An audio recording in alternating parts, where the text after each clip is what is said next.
It's good day to brew, baby. What is up, YouTube? It's your boy Millsy. Back from Hometown Commander. Back for another episode of Millsy Brews, the show where I take my first pass at the commander in front of us on a budget on my quest to brew the magic world. You know the motto, baby. It's APB, always be brewing. And that's what we're back to do today. That deck list is going to be down in the description for you below. So I'd really appreciate if you could interact with the video, like, comment, subscribe, consider checking out those links in the description. I'd appreciate it. But today, we are finally seeing the holiday release of Final Fantasy. We've got scene boxes and a Chocobo bundle out. And today, we're taking a look at one of the new commanders from the scene boxes, Amarant Coral. A 4-mana Gruul human monk with trample. It has to attack each combat if able. And whenever it deals combat damage to an opponent, we're going to deal that much damage to each other opponent. This is an ability we've seen on creatures before, but I can't really think of a time that we've seen this on a commander, especially not in what I would argue is probably the two perfect colors for it. So our game plan is really simple. We're going to buff Amarant up. We're going to get it in, deal damage. We're going to try to modify the amount of damage it would deal to the original opponent and to each other opponent. And we're going to put pieces alongside it just to stompy our way out, get involved, and have a great time. I want to say a quick thank you to the channel members. Thank you so much for supporting the channel. If you're interested in seeing all of our videos just a little bit earlier for such $1 a month to check us out, I appreciate you checking that out down below.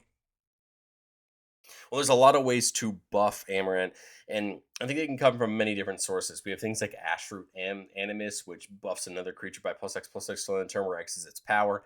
Halan and Elena add counters to another creature until at start combat on our turn and give it haste until end of turn, which is pretty nice. Another good way to grow a creature. Thunderfoot Bailiff gives all of our creatures +2/+2 and trample, and itself gets +2/+2 as long as we control our commander. Xenagos is going to hand out a +X/+X buff until end of turn, where X is the creature that it's targeting's power. Zopengel is going to double the power toughness of every creature we control each combat. So you can start to see that we have creatures to do it, but you also have things like spells. Bulk Up's just going to double target creature's power till end of turn. Psychotic Fury can give a creature double strike. Unleash Fury is going to double the power of target creature till end of turn. So you can see these are quick and cheap ways to take whatever Amarant's at and double it, or with something like Double Strike, actually get double the triggers. Then you have something fun like Duelist Flame, giving a blocked creature we control +X/+O and trample, and whenever it hits somebody, you can exile cards from the top, that many cards off the top, and play and get an on land from them for free. But again, the important point here is, hey, double Amarant, guarantee more damage. Give it double strike, guarantee more damage. We see that with things like Embercleave, giving it double strike and trample makes sure you're going to get more damage. Power Fist is going to grow Amarant as it hits our opponents, making it even bigger. Blackblade giving it a buff for each land we control. You can start to see that these are the kind of buffs that are going to really matter. Two-handed axe will double its power whenever it attacks, and then play Blitzball. On the front side, we'll give it a buff, and if it hits 6 or more combat damage, it flips over into a equipment that gives the equipped creature double strike. So again, double strike's a really big deal, especially in a deck like this, because if you think about it, Amarant's on combat damage, and with double strike and trample, we have the potential to deal combat damage twice. The important thing to remember about double strike and trample is if your creature has double strike and trample, even if it kills the blocking creature on first strike, it can still deal its regular strike damage. And this is a huge deal when it comes to making sure Amarant can do the most damage possible to our opponents. But I think it's important to either create more ways to make damage or modify the damage that's going through to your opponents. And this is what's going to really turn Amarant into a really huge threat. You have things like Jessica Thrice Reborn. So until end of turn, if that creature would deal combat damage to one of our opponents, it deals triple that damage to that player instead. And this isn't the kind of ability that's just going to cascade into our opponents. Let's say my Amarant's a 5/5 and my opponent blocked with a 1/1. Well, I'm going to triple through for 4. Jessica's going to triple it to 12, and that 12 gets dealt to our opponents. Now, remember, the damage that Amarant deals to our other opponents is not commander damage, right? Only the original combat damage itself is commander damage, but we don't really care because you're just going to be wearing the entire board down. Same thing with Kedis, basically doubling Amarant's bottom half of its ability. Whenever commander we control deals combat damage to an opponent, it deals that much damage to each other opponents. Now you're kind of doubling the damage, right? Same thing with Twin Flame Tyrant. If a source we control would deal damage to an opponent or a permanent they control, it doubles instead. Now, the big deal about damage doublers like this, let's go to the original example. I have a 5/5 Amarant. and my opponent has a 1/1 blocker. I trample through for 4. Twin Flame doubles it to 8, and when Amarant goes to deal that damage to my two opponents, it doubles it again to 16. So you can see how this is a really big deal and can get really out of hand quickly, especially if you mash them together. We have things like Insult to Injury, which gets to do this for a sorcery speed on the front side. Isengard Unleashed says damage can't be prevented this turn. If we would hit something, it triples that damage instead. So again, look at that 4 scenario. Now instead of from going 4 to 8, now you go 4 to 12, 12 to 36 to your opponent. So you could start to see where even just doubling or tripling this damage can get to be a really big deal. And that's only an Amarant being a 5/5. If Amarant's a 9/9 or a 10/10 with Trem, I mean, you could start to see where these abilities are just going to get way out of hand on the board. You also have something fun like Chandra's Ignition, where a target creature you control deals damage equal to its power to each other creature and each opponent. So now Amarant could potentially drop everything out on the board in front of it, get rid of all your opponent's blockers, then get in for big damage. And again, already having dealt that damage is probably a good way to take out a board pretty cleanly. Nibble Flame of Flame can do something very similar to Chandra's Ignition. It's just to each other creature. So it'll just basically take out the whole board.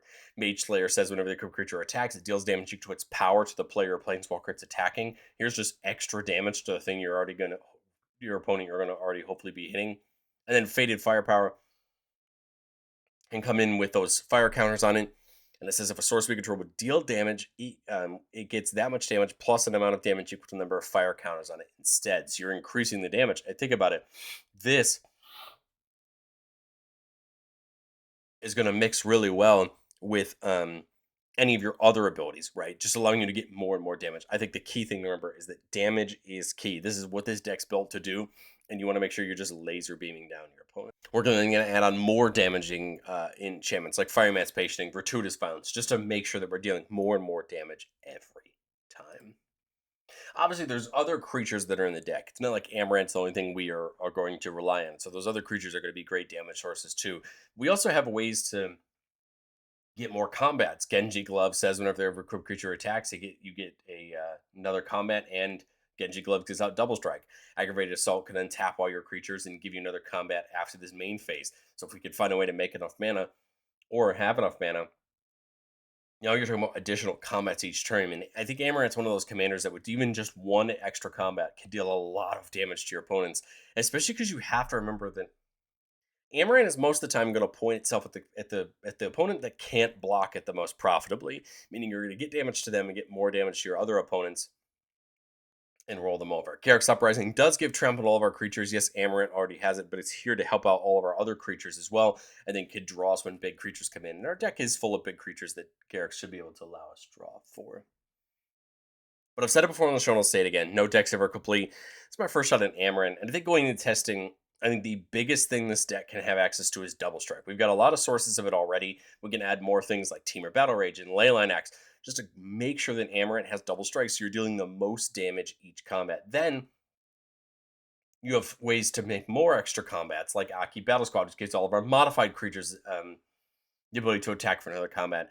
Remember, modified is creatures, equipment, and auras, and we do have a lot of equipment and things like that in the deck. So hopefully, Amarant should be able to take them. But the important thing is there are other ways to get extra combats, and that's something we want to think about as we, approach our way towards testing the deck and seeing what am I seeing enough of. Am I seeing enough damage modifiers? Am I seeing enough double strike? Am I seeing enough of this? Am I seeing enough of that? Take that into testing and see, hey, if I want to see more double strike, put more double strike in. Make it a big deal, because I think it's one of those things that can really affect the game more than you think it will.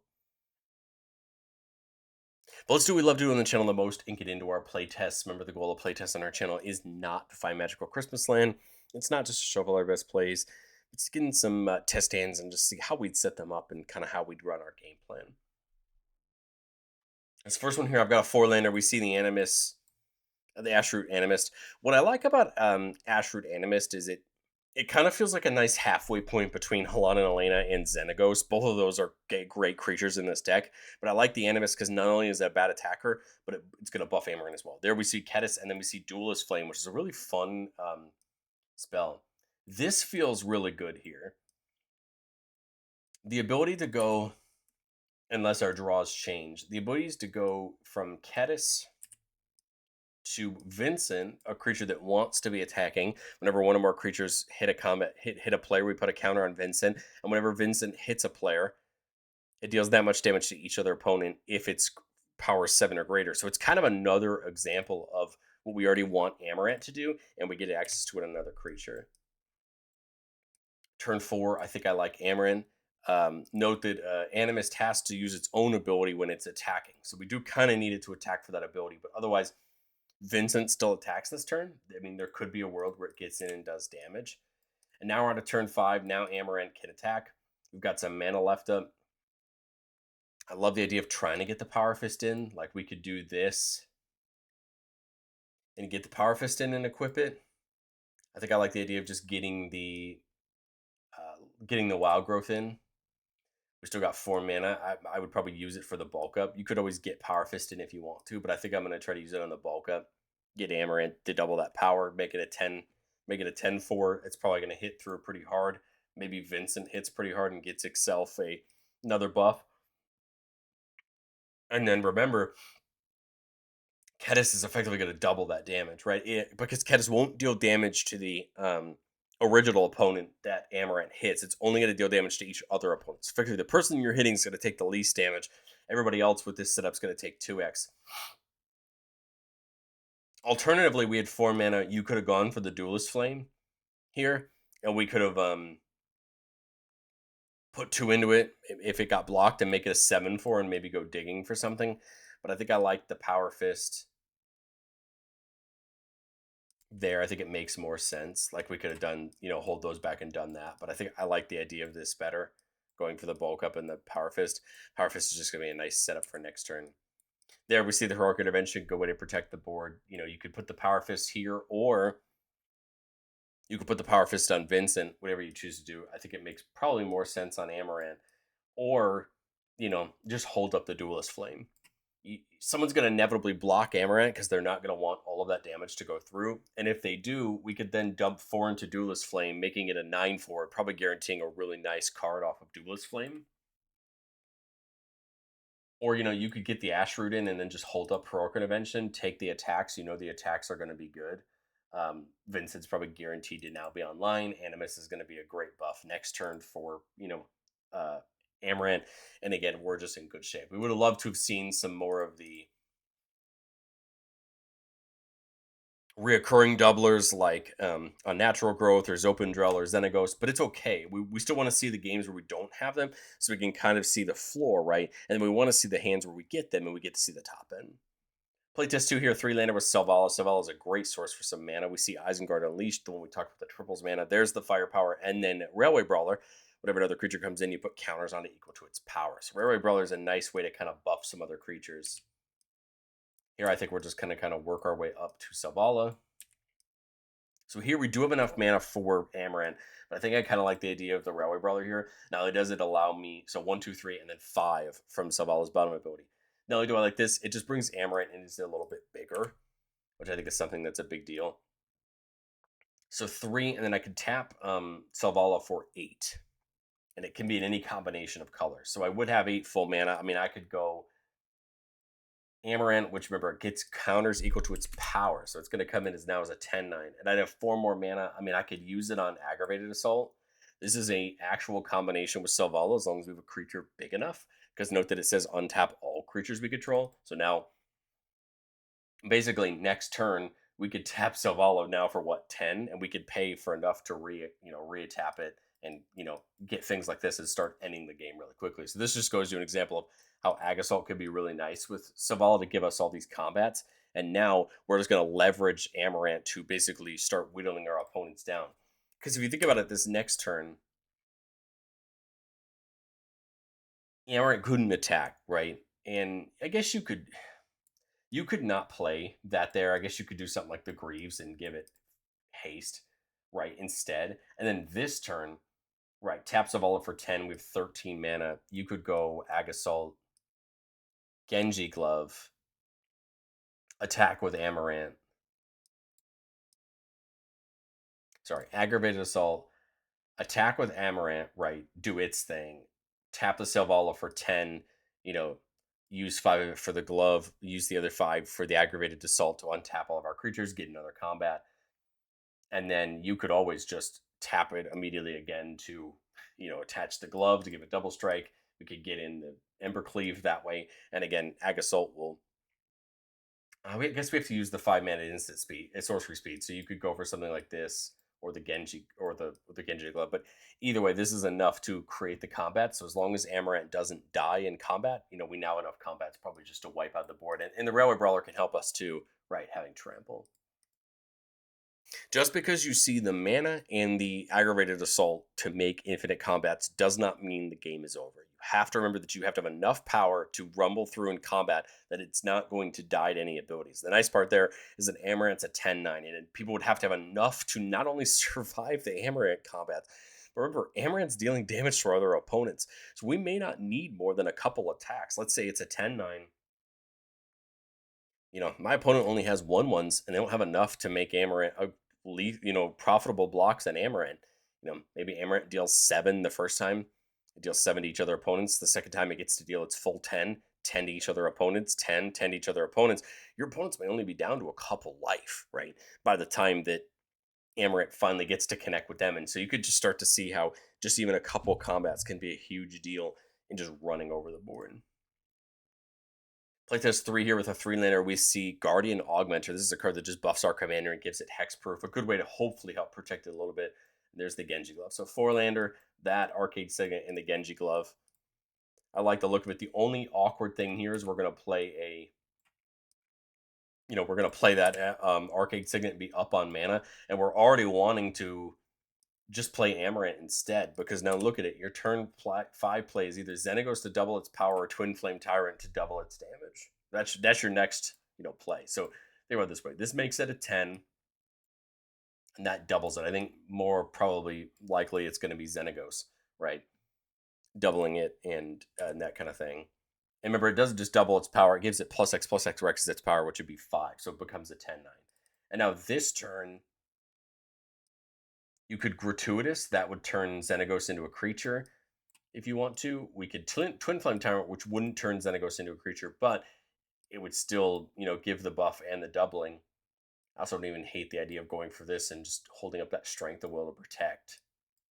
Right? The Strength of the Will gives indestructible, and whenever it's dealt damage, put that many counters on it. But again, it could protect Amarant, to get around this hexproof. I think I like the hexproof plus hold up play. Again, Xenagos again. Get the damage. And then now this turn, sorry, that would have been a 7-6 Amarant doubling up, going up to a 14-13. So now Twin Flame seems like a pretty great add-on here. Or you could go with something like Chandra's Ignition, just wipe the board. This would go away, but now nothing's left in its wake, right? Or you could go with the Gratuitous. Now Gratuitous or Twin Flame Tyrant would turn Xenagos into a creature. So now Xenagos could be attacking too. And the nice part about either of these is they're going to double the damage Xenagos would do, right? So you can kind of see now we're in a great spot where both of these lead us to exactly what we want them to do, getting all these creatures in for damage. Xenagos still buffs Amarant. You could still attack with it. It's a 6-5 if somebody chumps it. Oh well, if it gets in, it deals great damage, right? And again, I think we're just in good shape from here. We didn't see any extra combats, but I mean, you see doublers, you see something great like Xenagos. And again, if let's say you're really worried, your play group plays a lot of interaction and you're worried about it, you're worried about a way to get around this hexproof. You think somebody has a board, right? Play the Economist Reach, take the ramp, hold up the Strength of Will, right? It has hexproof, so they can't get it with a single target removal piece. They would either have to wipe the board, right, or wipe the board with an exile board wipe. And if they have an exile board wipe, well, you did the best you could, right? There's only so much you can do. We can't have protection for everything, but having hexproof and indestructible seems like a great way, right, to hold up enough protection to hopefully protect Amarant in that scenario, just in case, right? Let's see in the playtest number 4 here. Keep it a 4-laner with Anzrak. Anzrak is a really interesting card. When it becomes blocked, you get another combat. And then you can pay 7 to force it to be blocked this turn. A very interesting ability. And if we can pair that with any buff or a way to make it very hard to deal with, it could potentially lead to some really fun combat scenarios. Nothing there for 2 mana. Nothing there for 3 mana. was gonna say at 4 mana, I like Goreclaw. It may seem a little odd. You may be telling me why wouldn't you go for Amaranth? I mean, you can. My only reason to not do this or to do this here is because then I could either get Amaranth plus Ansrag or Gogo. So Gogo is a creature that copies another creature until end of turn, except his name is Gogo, and they each get a buff. I like this because then you basically have two copies of Amaranth every turn, and you're just going to be dealing out more damage. I want 5 or 4 this turn. Goreclaw makes this and this 4, which feels like the play. Yeah, let's get the turf in. We tap it before play there. Now both of these are going to end up as they would be 7/4s because of Gogo, and then they become 9/6s because of Bailiff. And then when they attack, they're going to get an extra +1/+1 from Goreclaw. So they're 10/7s with Trample. They're going to both deal big damage. Remember, Gogo would copy Amaranth's ability, meaning that you're just going to make this nice ripple effect of damage, right, to your opponents. Again, no protection here, which is the only downside. But then the nice part, the really nice part about Gogo, I think it's a card that gets overlooked, but the great part is that Gogo gives out haste to the creature that it copies, meaning that let's say Amaranth gets removed here, right? Okay, well on my next turn, I get a land in replaying Amaranth for 6. This is going to copy this, giving them both haste, and we're in the exact same scenario we were last turn, just getting big damage. Little Christmas Landy, they're writing that nobody has the removal when they need it. But again, the key part of the playtest is not knowing, hey, and what am I going to do? In the case that everybody has all the removal in the world, I think the important part about playtest is knowing what's your ideal line, so that as you start to get into gameplay scenarios where you're seeing everything in between, you can make your best play. Truthfully, I think Amaranth looks like a ton of fun. I used to run a deck with a couple different commanders, Naeth first, and then Clouth that I lovingly refer to as Gruul Fight Club. And I think I might bring this deck. I might try to actually test it for myself. I think I love the idea of what this deck's trying to do. It lets me play all the Gruul creatures I kind of want to play. Xenagos, I've wanted to play Ashroot in a deck for a while. I've wanted to play Ansrag in a deck for a while. So I kind of love that I get to play them, and Naeth makes its spot there in the 99. But I'd love to know what you think of Amaranth, and I will catch you all next